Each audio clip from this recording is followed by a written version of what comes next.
Are we not live? We're live now. It says we're live. Assalamu alaikum, Ayan. How are you doing? Assalamu alaikum. Alhamdulillah. How about you? Alhamdulillah. And salam alaikum to everybody who's tuning in today for another episode of the Daily Dose, COVID Conversations with Care. MashaAllah, we've been doing this about as long as this pandemic's been around. I think we're like in our 6th week of the show. Kind of intense. Ayan, you've been doing a great job, leading the show and now jumping on in front of the screen. So happy. Both started as producers and now we're anchors. Now we're anchors. No, alhamdulillah. It's been great. And for those of you who may just be tuning in for the first time today or not that familiar, the Daily Dose COVID Conversations with Care is a special program that we've implemented since the pandemic started to basically bring critical information from our community members and our stakeholders and our experts within the care network to you. Things like medical care updates, things like economic updates, and also to serve as a platform so that our community can learn from each other. So we have been bringing on local guests from different parts of the country to talk about what their mosques are doing. We've been bringing in people that are experts on court cases. Unfortunately, there have been some cases of vandalism and even arson attacks against mosques, and we've brought those people to you. And so today we have an interesting lineup. We have something to discuss the impact of COVID on small businesses. And so we're excited to speak to Brother Yazdani Sayed from Digitized Logos, a company based out here in Maryland. But we do have something before we bring him on. Is that right, Ayan? What's going on? Yeah, so this was a little unexpected. This wasn't supposed to be part of the show today, but it was brought to our attention that there's been an anti-Muslim quiz being administered at a Scottsdale Community College in Arizona.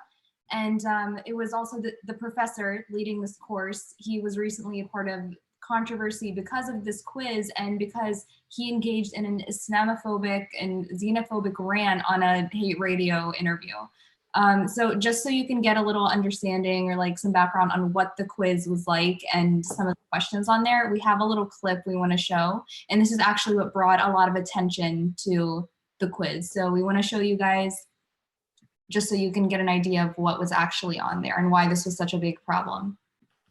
So I'll share my screen. Okay. 1 second. Okay. Ayo, racist community college check. So they decided to quiz their students on Islamic terrorism. The first question, terrorism is always forbidden in Islam, right? Nope, incorrect. Are you freaking kidding me? Bruh. Here's another one. Where is terrorism encouraged in Islamic doctrine and law? Terrorism is not encouraged in Islamic doctrine and law, right? Nope, incorrect. Who do Islamic terrorists strive to emulate? It's not Saddam Hussein, it's not Osama bin Laden, and apparently Ibn Taymiyyah is incorrect. Prophet Muhammad, are you coming after my prophet, bro? Okay, so just to give, I know it's crazy, but like just to give a little background on why this was such a big issue, and a lot of Muslims took offense to this, obviously, and now we're speaking out about it. And so today, one of our guests that we brought on is our Executive Director of CARE Arizona, Imran Siddiqui. And we're gonna bring him on right now so he can tell us a little about what CARE is doing about this and just a little more background on the issue. This is crazy. I can't believe such a thing. Thank God for TikTok. Hey, assalamu alaikum, Imran. How you doing? Good. How are you? Alhamdulillah, alhamdulillah. So yeah, it's a crazy story here. So, this is something that was unexpected during Ramadan. Definitely something that, after this video went viral, we definitely just started getting a bunch of these messages from people on Instagram, people who didn't even live in Arizona. So this really went a far way in terms of the reach. And so after a little bit of investigation, we're able to find the student. We've actually retained the student as a client. So we're examining some different angles in terms of like legal actions that we can take to try and rectify the situation, but it's definitely troubling. Yeah. You know, you said you were getting like messages from people that weren't even in Arizona. We got a message on Twitter, like someone was sending a screenshot saying like, can CARE do something about this? A lot of people are, you know, taking issue to this for obvious reasons. Yeah, I mean, this speaks to a larger issue that exists, I think, within the education system. I mean, especially in a state like Arizona, where the Islamophobia network, they do their best to try and politicize the religion of Islam and try to otherize Muslims. So basically, there's this guy has, I think, some deep ties within the Islamophobia industry. I haven't heard his name before, but if you'll notice, after the story came out and after the story went viral, a lot of these anti-Muslim organizations really started coming out really hard in their defense. And so he's trying to claim that, oh, my academic freedom is being violated and all this type of stuff. But imagine yourself as a student encountering this on a test. He's trying to sort of use this plausible deniability where, oh, I talked about other religions on this quiz and so on and so forth. But if you look at the quiz questions that he administered, the vast majority of questions were about the religion of Islam. And there was a handful of really just egregious questions, you know, things like Islam encourages terrorism within its religious doctrine, which we know as Muslims is completely untrue. And like you saw from the video, sort of saying along the lines of the terrorists strive to emulate the Prophet Muhammad Sallallahu Alaihi Wasallam. So these are just things that are, no terrorism expert, somebody who's legitimate within their field would throw these types of questions out on any type of course material. So something is extremely troubling for our community. Imran, you mentioned something really important about the broader education system. So I think like this is something that Abbas knows a lot about. Within months, or a few months ago, right, the Trump administration was talking about cutting funding to Middle Eastern and Islamic studies programs. So Abbas, can you tell us a little more about that? Yeah, absolutely. And Imran, thank you for, you know, taking this issue on and working so hard in the community out there to get in front of this. And inshallah, we can support each other however we can to get this to resolution. But yeah, there's a larger pattern here where higher education has long been a kind of political site for Islam and Middle Eastern studies.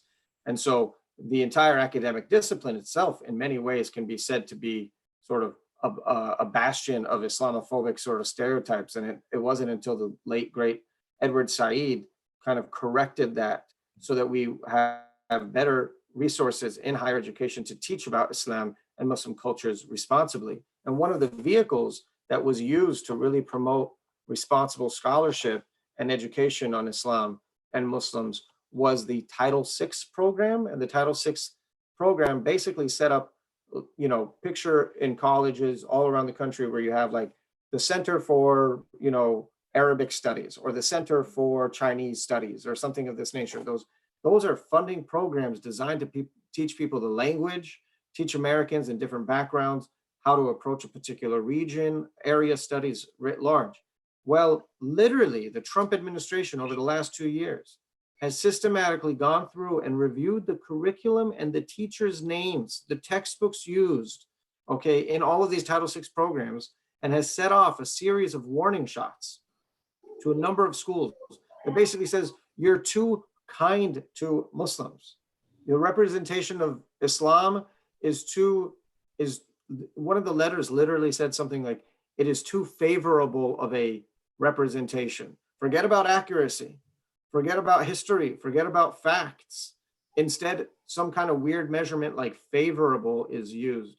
And so when we see that at the Trump administration level, and then we see a place like Scottsdale Community College hiring, who knows how they hired this person to teach absolute nonsense in a college setting, we realize that we're in a lot of trouble and we're already on our heels and that we really do have to get ahead of this. And so with that, Imran, I was curious, what kind of action, as much as you can share, because sometimes these things are sensitive, but what are we looking to do with this issue right now? What are some of your demands and what are some of the community's demands?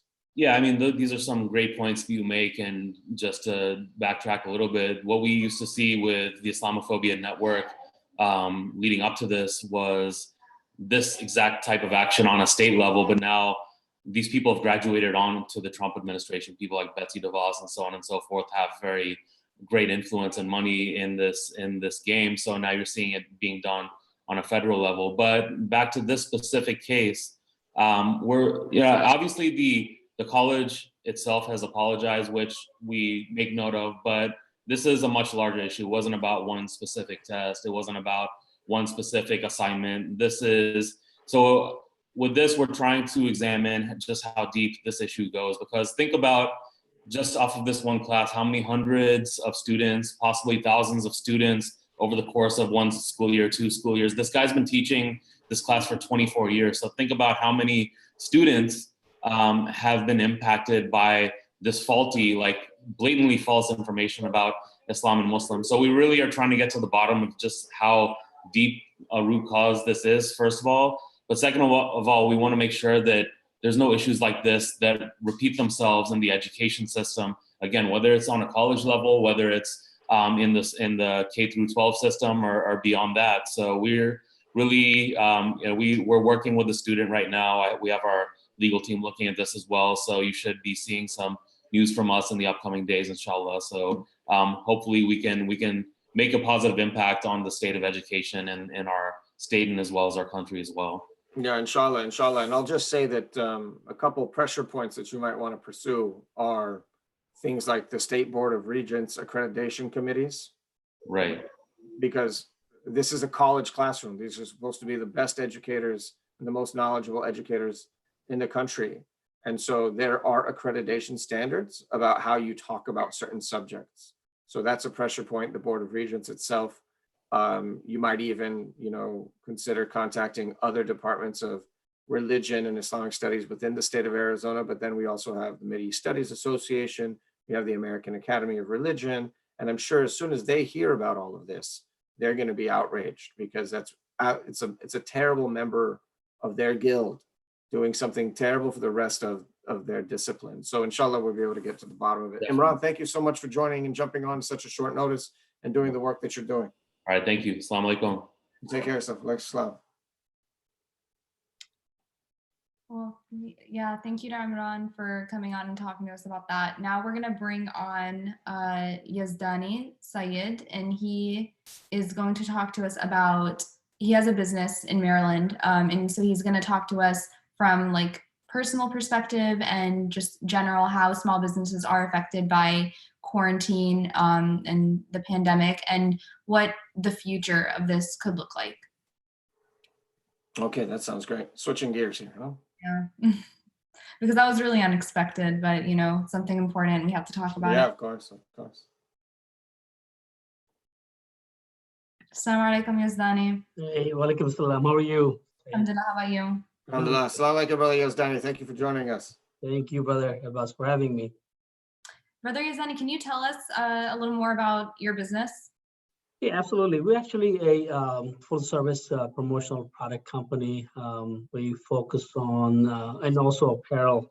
We do a lot of giveaway items, outreach items. We, in fact, if you guys attended the show last year, we've done all your mugs for many, many years. Those ceramic mugs and pens and things like that, which was very well received. So we've been around about 20 years, selling to private sector associations, government, and so forth. So you had mentioned to me before that you could see the effect of quarantine on your business, right? So, and I'm sure like a lot of other people who have small businesses, other business owners, they also feel it. So can you tell us, for people who may not know, what does that look like? How is quarantine affecting you and the general like business owner community?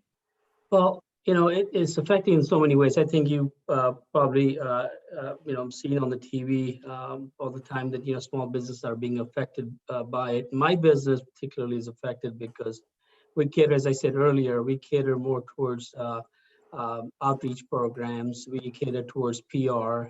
We are catering towards brand recognition. And as you know, all these airlines and tied into the hotels and conventions are all, for the most part, has stopped. And therefore, people are not buying to promote their products or for the outreach. Even the government has stopped buying these kind of products.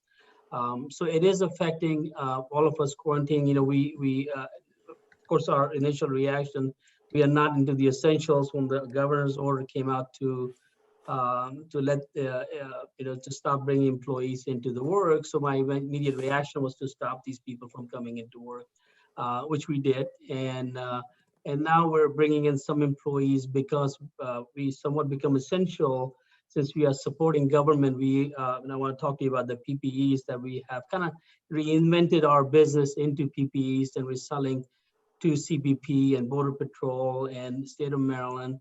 Some of these products like face masks, hand sanitizers, face shields, and things like that. So, so quarantine, it's a really tough situation that we're in right now. I think, especially our kind of businesses are really seeing the effects of it because, as I said, there's nothing going on in terms of outreach and branding.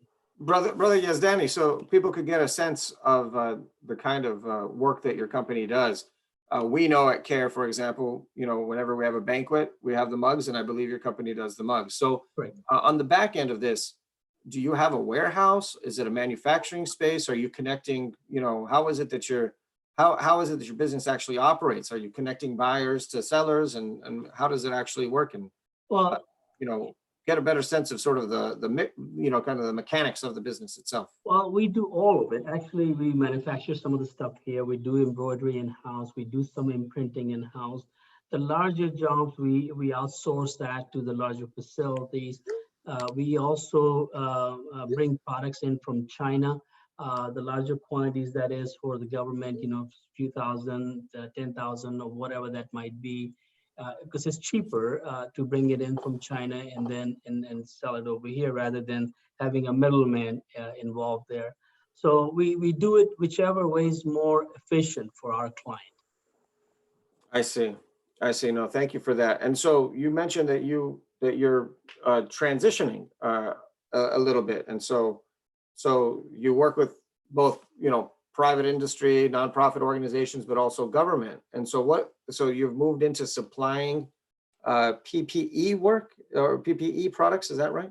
That is correct. I guess we had to reinvent ourselves. The businesses were going south. We did not have, our business right now is about, compared to last year, about 80% down compared to previous year. So we had to reinvent ourselves. And, because my father who lives with us, and he said, look, when this first thing came out, he said, so why don't you get the face mask? And I told my father, I said, look, we don't do face masks. Where am I going to get the face mask from? And a week later, I started getting notes from my suppliers in China say, hey, look, we're converting our factories to produce face masks, to produce face shields, to produce hand sanitizers. You want to buy it? So, I instantly jumped on that because I knew the timings were right. The only challenge was that the factories whom we have a net 30 account, and we've been working with them for many, many years in the past, they want cash up front, and given the circumstances as a business, I really didn't want to put the money out there till I sell the products, but I had no choice. But we have, and you probably didn't even see the product, right? Like I haven't seen the product. You didn't even have it in hand, right? So they want a huge container or something like this. Correct. Yeah. And the other piece of it, that it has to be FDA approved. We don't want to bring in product and risk somebody's life, with substandard products. So, but thank God we had good relationship in China that we were able to secure products that are in compliance with the FDA regulation. We brought in some KN95 masks in here that are in compliance. Hand sanitizer, as I said earlier. So, we had a good source. We bought, so my first shipment came in, it was gone instantly. And then, now gradually the market is obviously, people are bringing in more of these products. So So there is some competition, but I think we're going to be okay, doing the PPE products for the time being anyways. So, Brother Yazdani, can you tell us a little about how you've coped with this? So what advice do you have for other business owners? How can they cope with the effects of this quarantine? That's a very tough question. In businesses, you have to try to reinvent. I mean, I never thought of this. That would ever happen to us, right? I've never thought of being in the PPE business. I sell promotional product, for last 20 years, and I'm doing just fine. I think, we all need to kind of come out of the box and rethink, what is out there that, if, for example, if you have a coffee shop, what do you do with the coffee shop?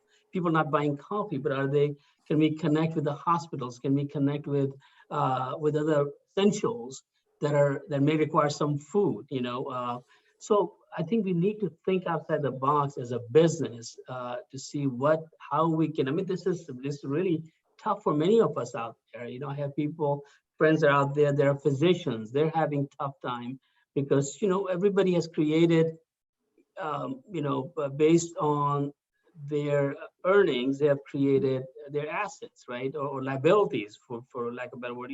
We got to pay the mortgage. We have to pay the utilities. We have to pay the taxes.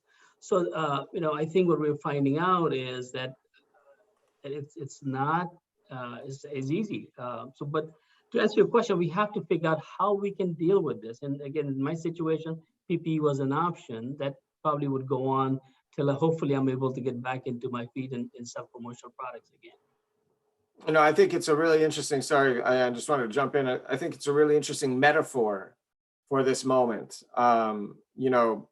Entrepreneurs and businessmen and women have to really work in the moment, be agile, make quick decisions, and keep a small head. I used to have a friend of mine, the young fellow who sort of made it and went bust twice in real estate before he was 21 years old. And this fellow, he was just somebody I really greatly admired. And I was asking him, what is your skill set? What is it that really makes you survive and excel in this space? And he said, boss, I work on a lot of different things. And to be honest, I'm not really excellent at any one of those things. I'm pretty good, but I don't have one thing that people know me for this one thing. I said, well, you got to have something. And he said, well, to be honest, the only thing that I really have compared to my colleagues and my peers is that I never really get taken out of a kind of calm mental space. Says whatever situation comes at me, I know that we can deal with it. I know that we have to adapt to it, and I keep a really sound mind. And so when I see a company like yours, Brother Yazdani, able to adapt from literally making mugs with logos and chocolates with logos on it, to supplying hospitals and governments with critical medical care, mashallah. I mean, this couldn't have been something that you did overnight. It couldn't have been something that you did, with ease or with grace, the way that, that you are. It must have been tough. It must have been challenging. And so see you be able to overcome that and work through that, and even, make time to join with us today. I think it's a beautiful metaphor for the kind of skill set and kind of attitude that we all have to have today, inshallah.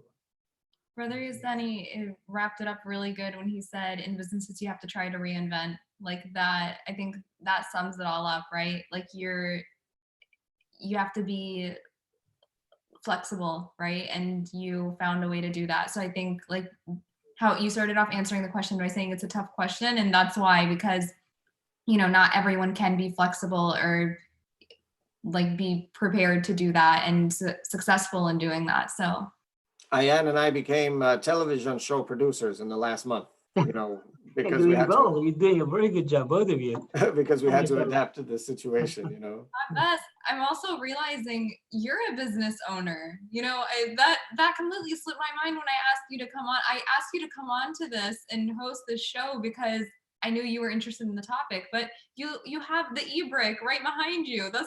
Oh, that's right. Yeah, we do. I try to keep my care and e-brick lives typically separate. But alhamdulillah, the real blessing is that I have a partnership. And so we have great partners that are running the show and having to deal with the adaptation.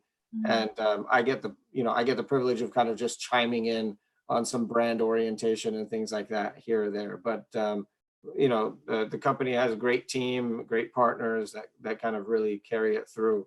But overall, I think what's attractive to me about the business environment, again, is sort of what metaphors and values it brings out of us as a society. Business can be a great force for good and for advancement of society. And as we've seen, it can also be a really negative force. And how we use that appropriately is something that's compelling to me. When I walk through the bazaars and souks of the great capitals and centers of commerce in the Muslim countries, we always find hadith from the Prophet sallallahu alaihi wasallam about, you know, the integrity of business, right? And about the integrity of dealing with commerce and dealing with trade and treating your employees with care. You know, there's one hadith that I always think about, which is, you know, make sure you should pay your employees before the sweat, you know, the sweat dries off of their back. You know what I mean? The kind of amana that is entrusted to us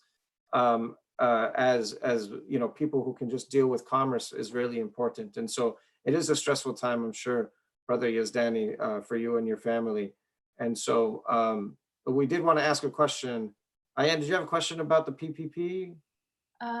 No, I have, because we don't have that much time left, I want to just go to our final question because I think it's really important. We want to, looking at the future, like from moving on from here, obviously this change and these effects aren't happening in a vacuum. They're going to continue to affect businesses moving forward. So what can you tell us, like what that might look like, the effects that we're seeing now? What is that going to look like in the future? You know, it's very difficult to predict. I think, you know, as I see where I'm sitting, I don't see any light right now. You know, I think we have to wait till actually the magic word here is a vaccine. You know, once we get the vaccine, we know that we are safe. Right now, it's just a big hodgepodge. I mean, the stuff that you hear from media, it just stresses you even more. You know, we have to figure out how to deal with that. The different states are talking about reopening in phases, and then there's a talk of obviously people getting killed because of COVID-19 virus spread. So I don't know. I mean, I don't have a good answer for you, but I just don't have. I wish I could say, look, you know, right before the election, we're going to have vaccine and this is going to be done and over with. You know, I don't know. Maybe Brother Abbas can shed some light on that. Maybe he has some insight. Well, I do know that the ingenuity of human beings is tremendous. You know what I mean? And I think that, you know, the adaptation and agility that you yourself have demonstrated, the instinct that your own father had about transforming your business model in that moment, you know, these are all testaments to the fact that human beings, we are adaptive creatures, right? And that we can make it through certain situations. I just hope that we can do this with integrity and with safety and with a kind of determination to have a community spirit while we adapt in these spaces. And so I myself do not see a very bright future. I mean, some people talk about what the rebound or bounce back will look like. Some people talk about a V bounce back, right? Some people talk about a U bounce back. And some people even talk about like an L bounce back, right? That'll take a very long time. And I'm of the opinion of that last piece, which is that I think that things will be too scattered and too difficult to really get a kind of stable recovery. And I think that we'll be in this state for at least another 12 months or so. That's my, you know, kind of safety guess, if you will. But again, I feel confident that we as a community, led by great, you know, family members and great community members and great business leaders and great minds, will be able to walk us through these moments, inshallah. Inshallah. But Brother Yazdani, before we close out, I did want to take the opportunity to share with our viewers your website. And so if you don't mind, I'm going to go ahead and just pull a share screen up on your website so that people can get a sense of what we're talking about here. Can you see the digitizedlogos.com? Is that appearing right now? Yeah, we can see your page. Okay, great.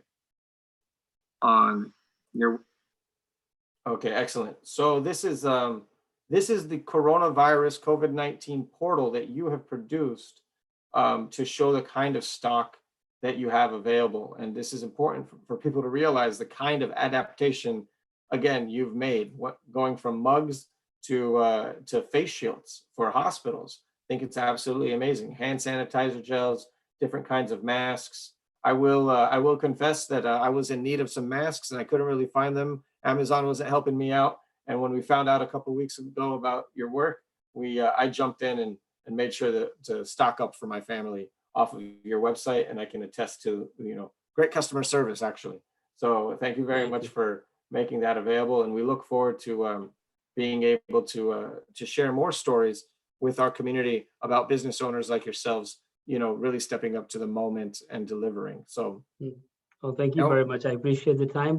One quick thing I may want to add is you may want to cover, I think a lot of businesses out there, as I talk in community, there's a gap. People don't understand the PPP, the Payroll Protection Program, and the Injury Loan Program. There are a lot of confusion out there, and I think government is even confused. The SBA is confused. So you may want to have, not with me, but with some professional, I think it would be helpful for the community businesses to understand the PPP program, the ideal loan that is available to the general public or the business owners. I think that's something that I would request that you cover with the community so they can benefit from it. I think there's a lot of, song and dance about this right now, and I don't think anybody understands that. And there are steps. I wanted to talk a little bit about that, but I know we don't have time. But you may want to bring a professional, a CPA, that can certainly talk about this and help people understand the difference between the two and how it can benefit. Because right now, I think any business can use money to run the operation, especially if it's a grant, right? If it's something that they can use. PPP is a great program, and if you can get your hands on, I think there's some deadlines involved there. So community need to move very quickly to be able to get that loan that can essentially turn into a grant. And it could be a significant amount of money that they can use to pay some of the utilities, the lease, and the biggest thing is the payroll. Inshallah, and that's a great advice. And I think it would be helpful because it is a bit confusing for folks and it is a bit stressful. And it seems like there is a new headline in the news every single day about the nature of these programs. So Ayan, maybe we can work a little bit to find a CPA in the area, inshallah. Now, Ayan, would you like to close out with our signature last question? You're muted, Ayan, you're muted. I'm sorry. We like to ask our guests if you could put one thing on a billboard, like your message to the world, what would it be? Hang in there. Go ahead, take your time. Well, one question. No, basically, for right now, the situation we're in, all we can do is pray right now and just hang in there. Inshallah, it'll be over soon. I like it. And to be honest, if I was driving down the highway right now and I saw a billboard that said hang in there, I think it would help me out. It would help me out. Jazakallah khair, Brother Yazdani. We appreciate your presence today. We'll be back in touch again in the future, and we hope to see you when the time is right in person. Inshallah. Thank you so much for your time. Appreciate it. Take care of yourself. Assalamu alaikum. Thank you, Abbas. So I'm glad we got to talk to our guests today. They were really insightful, I really want to thank Imran for being able to come on such short notice. And I also want to give a heads up. Tomorrow, we're going to have a really interesting conversation. We're talking to people from On Call Halal in Kansas City. Oh, so, are we? Okay, awesome. Yeah, it's like a delivery with like Zabiha delivery. So really interesting. We're going to have them on tomorrow to talk about that. It's called On Call Halal, huh? On Call Halal is the name of the project, yes. Now you gotta Americanize it for the rhyme, okay? Ayan, you're over there breaking out the Arabic. You got to on call, halal, on call halal. Okay, just bear with us for a second. Ayan, thank you so much. Okay, thank you everyone. Nasa, we'll see you Take care. Assalamu alaikum, everybody.